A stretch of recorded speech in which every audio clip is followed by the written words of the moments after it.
Hello everyone, welcome to Englishpod. Today I'm here with Erica. Hi Marco. And I'm Marco. And we're bringing you a grade elementary lesson about a situation at an office. That's true. Today we're going to learn some phrases for asking for time off. Right, asking for time off. Or asking for leave. Asking for leave, Yep. right. Right, so we're going to give you some great phrases and vocabulary for when you want to ask for leave. So let's just listen to our dialogue today. We're at an office where Liv wants some time off.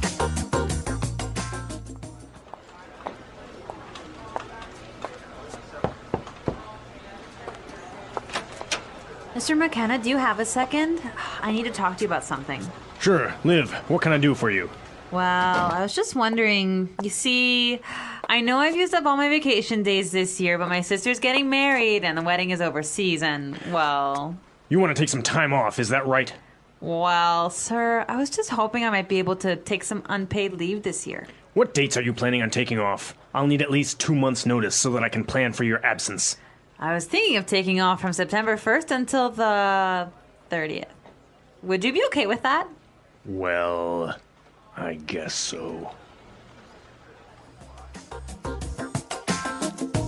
Well, it sounds like the boss wasn't too happy about Liv's request. Well, she wanted to take off for 30 days, so... I guess that is a long time. That is a long time. I wish I could do that. Yeah. Okay, we have some great words for you today, so let's start with our language takeaway. Language takeaway. 4 words on our language takeaway today. Erica, why don't you tell us the first one? The first word is vacation days. Vacation days. Vacation days. So what are vacation days? Basically, it's the number of personal leave days. So the number of days that you can take to go on vacation. Mm-hmm. How many vacation days do you have?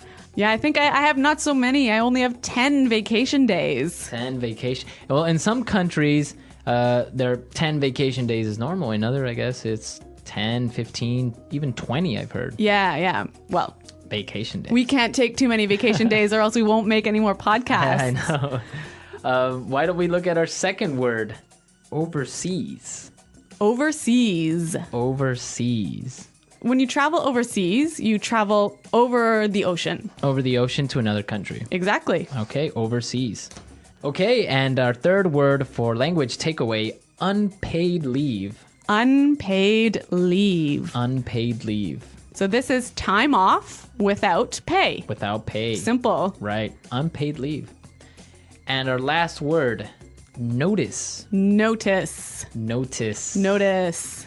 So we have some great examples on how we use notice, and from these examples, I'm sure you'll be able to understand exactly what they mean. Example 1. If you want to quit your job, make sure you give enough notice. You'll need to tell us 4 weeks in advance.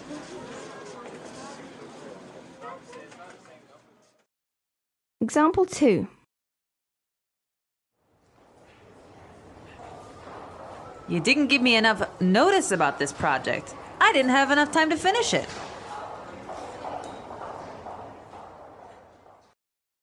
So when you give someone notice, you give them information in advance. In advance, right. So if I want to take time off, I need to give my boss notice, advance information. Right, 15-day notice or a 20-day notice, Yep. etc. Great, so that's our language takeaway for today. Now we are ready to listen to our dialogue a second time, and this time it's going to be really slow.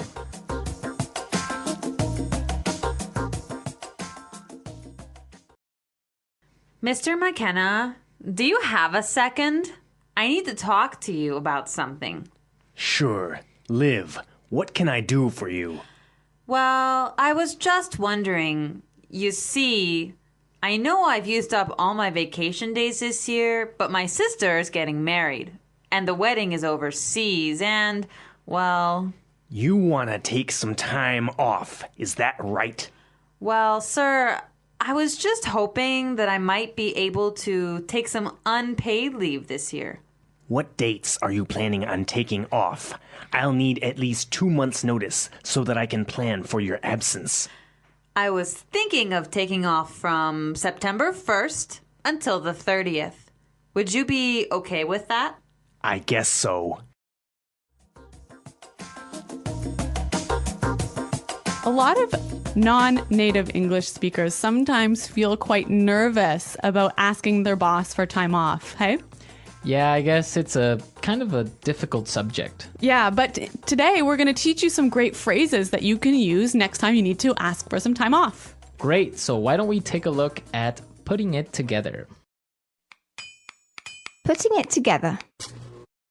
Okay, so on putting it together today, we're going to talk about some great phrases that you can use when approaching your boss. Yes. We heard Liv say this. Do you have a second? Do you have a second? This is a nice way to make sure your boss isn't busy when you want to ask him something. Right, but we could also say this in two different ways. Let's listen. Do you have a minute? I want to ask you something. Do you have a sec? I need to talk to you. A great way to approach your boss. Yeah, I love this phrase, do you have a sec?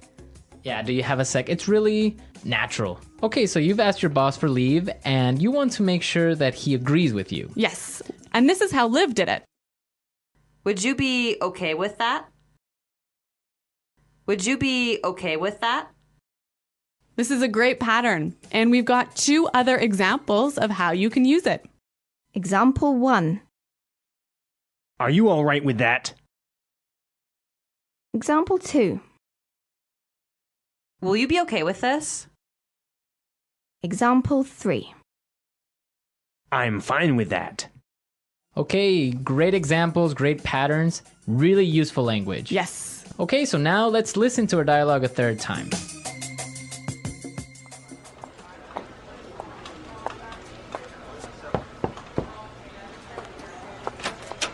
Mr. McKenna, do you have a second? I need to talk to you about something. Sure, Liv, what can I do for you? Well, I was just wondering, you see, I know I've used up all my vacation days this year, but my sister's getting married and the wedding is overseas and, well... You want to take some time off, is that right? Well, sir, I was just hoping I might be able to take some unpaid leave this year. What dates are you planning on taking off? I'll need at least 2 months' notice so that I can plan for your absence. I was thinking of taking off from September 1st until the 30th. Would you be okay with that? Well, I guess so. I really noticed how Liv in this dialogue used a lot of really polite language, hey? Yeah, I guess when you're talking to your boss, you really have to be respectful and you have to use really polite language. What sort of things did she do to make herself seem more polite? Well, she said a couple of interesting phrases. For example, well, I was just wondering, Yeah, I was just wondering. right? It's like, well, she's kind of setting up to ask for a favor or for something. And she also used another phrase that I thought was interesting. Yeah, she also said, I was just hoping that, Yes. right? I was just hoping that maybe I could take some time off. Yeah, again, that sort of doesn't sound too strong, so Right. it seems a bit more polite. Yeah, because if she said, well, I want to take some time off, that's too strong. Yeah. So I was just hoping. And then, well, the boss says, okay, well, when do you want to leave? And she says, well, I was thinking of, right? I was thinking of, Yeah. again, if she would have said, I want to, Yes. too strong, right? Yeah. In English, sometimes we are careful to not be too direct when we're asking for something, right? Right, yeah. Because if you're too direct, you sound a little bit impolite. Yeah, you sound rude. Yeah. Okay, so great tips and great things to take into consideration the next time you're talking to your boss. All right, guys, we're out of time, but thanks for listening. And be sure to check out our website, englishpod.com. Right, where you can leave all your questions and comments and we'll be there to answer them. But I guess until then, it's Goodbye. bye.